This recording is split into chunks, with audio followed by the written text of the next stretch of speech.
Selamat pagi Bapak Ibu Saudara yang terkasih dalam Kristus Yesus. Salam sejahtera bagi kita semua. Harapan dan doa saya kiranya kita tetap dalam keadaan sehat.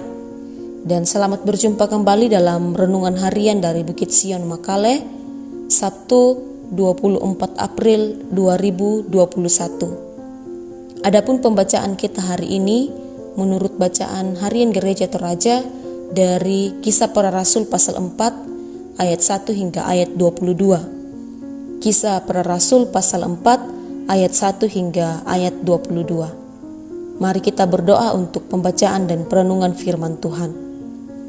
Kami bersyukur kepadamu ya Allah, untuk waktu yang indah ini Tuhan karuniakan bagi kami, boleh menikmati hidup anugerah-Mu di hari baru ini.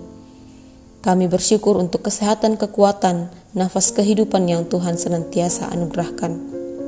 Mengawali serangkaian aktivitas kami di sepanjang hari ini, kami merindukan untuk disapa oleh kebenaran firman-Mu. Kami akan membaca dan merenungkan firman Tuhan. Roh Kudus Tuhan kiranya yang memampukan kami untuk mampu memahami dengan baik, mengerti firman-Mu yang akan kami baca dan renungkan di pagi ini. Kiranya boleh menguatkan kami, boleh menjadi sumber penghiburan bagi kami dalam menjalani hidup anugerah-Mu, khususnya untuk berbagai hal yang akan kami lalui dalam kehidupan di sepanjang hari ini. Dan sekiranya juga boleh menegur sikap hidup kami yang tidak berkenan di hadapan-Mu. Biarlah hidup kami dari hari ke hari semakin dimampukan untuk hidup kudus seperti Engkau adalah kudus. Ya Bapa, kami siap mendengar, membaca firman-Mu dalam Kristus Yesus Tuhan. Kami berdoa. Amin. Kisah Para Rasul pasal 4 ayat 1 hingga ayat 22. Petrus dan Yohanes di hadapan Mahkamah Agama. Ketika Petrus dan Yohanes sedang berbicara kepada orang banyak, mereka tiba-tiba didatangi imam-imam dan kepala pengawal bait Allah serta orang-orang Saduki.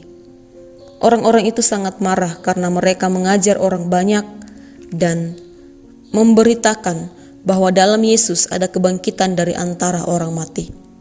Mereka ditangkap dan diserahkan ke dalam tahanan sampai keesokan harinya karena hari telah malam.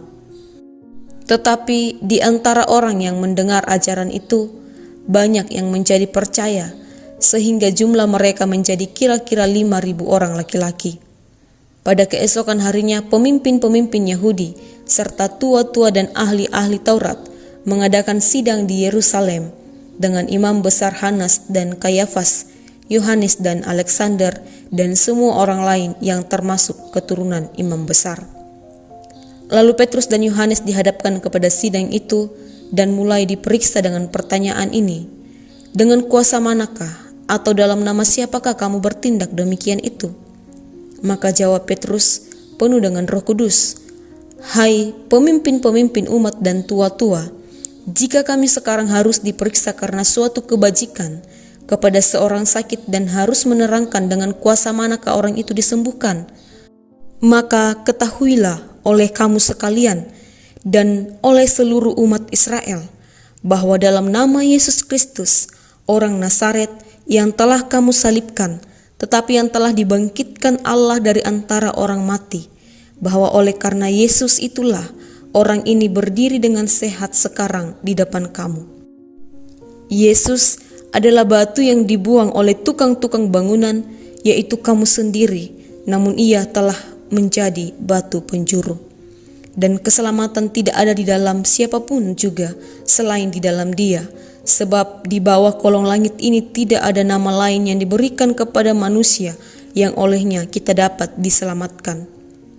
Ketika sidang itu melihat keberanian Petrus dan Yohanes dan mengetahui bahwa keduanya orang biasa yang tidak terpelajar, heranlah mereka dan mereka mengenal keduanya sebagai pengikut Yesus. Tetapi karena mereka melihat orang yang disembuhkan itu berdiri di samping kedua rasul itu, mereka tidak dapat mengatakan apa-apa untuk membantahnya. Dan setelah mereka menyuruh rasul-rasul itu meninggalkan ruang sidang, berundinglah mereka dan berkata, "Tindakan apakah yang harus kita ambil terhadap orang-orang ini? Sebab telah nyata kepada semua penduduk Yerusalem bahwa mereka telah mengadakan suatu mujizat yang menyolok dan kita tidak dapat menyangkalnya. Tetapi supaya hal itu jangan makin luas tersiar di antara orang banyak, baiklah kita mengancam dan melarang mereka supaya mereka jangan berbicara lagi dengan siapapun dalam nama itu. Dan setelah keduanya disuruh masuk, mereka diperintahkan supaya sama sekali jangan berbicara atau mengajar lagi dalam nama Yesus. Tetapi Petrus dan Yohanes menjawab mereka, "Silakan kamu putuskan sendiri, manakah yang benar di hadapan Allah, taat kepada kamu atau taat kepada Allah. Sebab tidak mungkin bagi kami untuk tidak berkata-kata tentang apa yang telah kami lihat dan yang telah kami dengar." Mereka semakin keras mengancam rasul-rasul itu, tetapi akhirnya melepaskan mereka juga, sebab sidang tidak melihat jalan untuk menghukum mereka karena takut akan orang banyak yang memuliakan nama Allah, berhubung dengan apa yang telah terjadi. Sebab orang yang disembuhkan oleh mujizat itu sudah lebih dari 40 tahun umurnya. Demikian firman Tuhan. Amin. Bapak Ibu yang terkasih, dari pembacaan kita hari ini, bersama kita akan merenungkan satu tema, yaitu kebenaran yang tak dapat dibungkam. Kebenaran yang tak dapat dibungkam.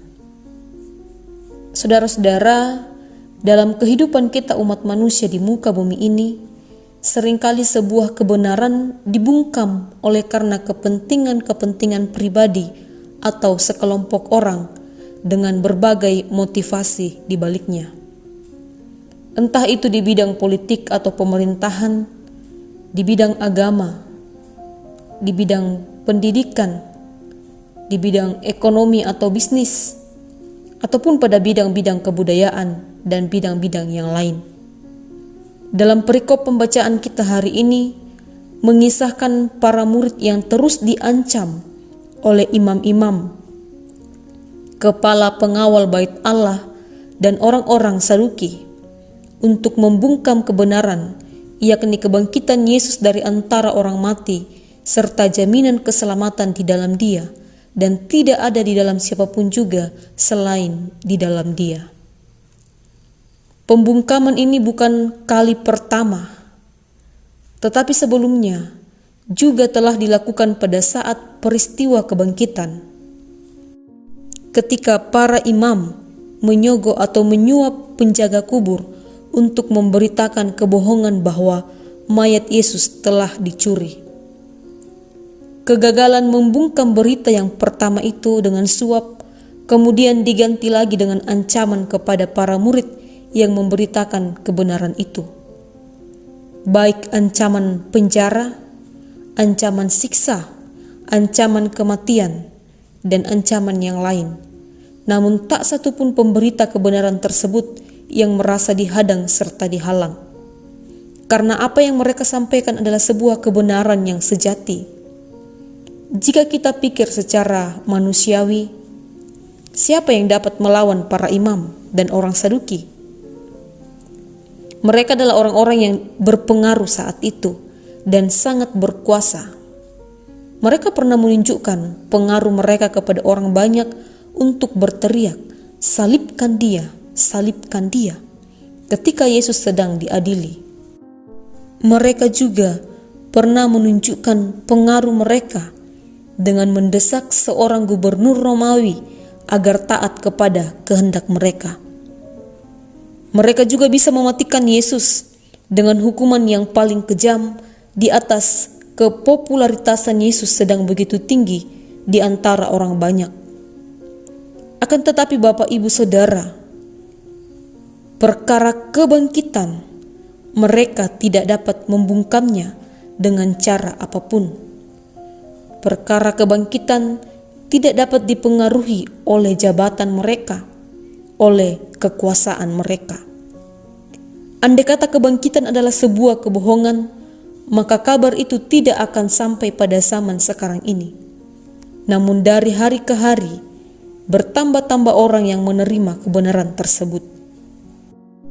Saudara-saudara, kebangkitan Kristus adalah kebenaran yang sejati. Karya penyelamatan dari Allah ini telah dinubuatkan sejak dahulu kala. Tak Tak satu pun yang dapat menghalangi otoritas Allah tersebut. Tidak ada yang bisa membelenggu berita ini. Tidak ada abad yang bisa mendiamkan berita ini. Dari abad pertama hingga abad ke-21, semua berusaha membinasakannya, namun tidak satupun yang berhasil. Kebenaran ini akan terus digaungkan hingga kedatangan Kristus yang kedua. Untuk itu, mari jangan pernah hilang harapan menjalani kehidupan ini. Terus berpengharapan kepada Tuhan kita. Jangan pernah meninggalkan kebenaran yang sejati ini, apapun alasannya.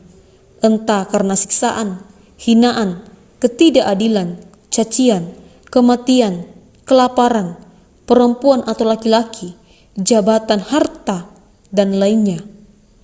Karena hanya di dalam Kristuslah keselamatan yang nyata di kekekalan. Mari juga sebagai orang percaya, estafet pemberitaan kebenaran itu pun menjadi tugas kita. Bagikanlah kebenaran yang sejati itu kepada setiap orang, karena kebenaran adalah sebuah berkat bagi yang mendengar dan menerimanya. Amin. Mari berdoa. Kami bersyukur ya Tuhan untuk firman-Mu pagi ini. Kami boleh membaca dan merenungkannya. Biarlah Tuhan yang memampukan kami untuk tetap hidup dalam kebenaran yang sejati itu, yakni dalam Kristus Yesus yang di dalamnya ada jaminan keselamatan. Biarlah kami pun mampu membagikannya kepada setiap orang. Kami juga bersyukur Tuhan kembali menguatkan meneguhkan iman kepercayaan kami, bahwa apa yang kami percayai saat ini itu sungguh-sungguh sebuah kebenaran yang sejati. Tak satu pun yang dapat membungkamnya. Meskipun berbagai cara telah orang lakukan untuk membungkamnya, akan tetapi kebenaran itu terus bergaung, terus menggaung hingga sampai saat ini. Ajar setiap kami, mampukan setiap kami untuk melanjutkan estafet pemberitaan kebenaran ini. Roh Kudus Tuhan yang senantiasa memampukan kami sebagai orang-orang yang percaya untuk melanjutkan misi penyelamatan ini dengan mengabarkannya kepada orang banyak. Ya Allah Bapa dalam kerajaan sorga, kami memohonkan kepadamu senantiasa kiranya Engkau melawat memeliharakan kami di sepanjang hari ini dalam melaksanakan tugas dan tanggung jawab kami masing-masing. Baik jemaat Tuhan di tempat ini dan seluruh jemaat Tuhan di muka bumi ini, Tuhan yang senantiasa memelihara, melawat setiap kami pribadi. Biarlah ya Bapa, apapun yang kami kerjakan, boleh membawa kemuliaan bagi nama-Mu dan juga boleh berguna bagi sesama kami. Ya Bapa, mari Engkau kiranya memulihkan saudara-saudara kami yang sakit, menghiburkan yang berduka, menguatkan yang mengalami banyak penderitaan, yang dilanda bencana, peperangan. Tuhan senantiasa menghiburkan, menguatkan dalam menjalani kehidupan. Kebutuhan hidup senantiasa terpenuhi. Saudara-saudara kami, orang tua kami yang dalam lanjut usia, baik juga duda maupun janda, para yatim piatu, senantiasa ditopang oleh Tuhan dalam menjalani kehidupan. Kebutuhan hidup senantiasa terpenuhi, senantiasa merasakan damai sejahtera pertolongan daripada Tuhan. Ampuni salah dosa kami ya Bapa, terima kami yang berdoa dalam Kristus Yesus Tuhan. Amin. Demikianlah renungan harian kita pada pagi ini. Selamat beraktivitas, Tuhan Yesus memberkati.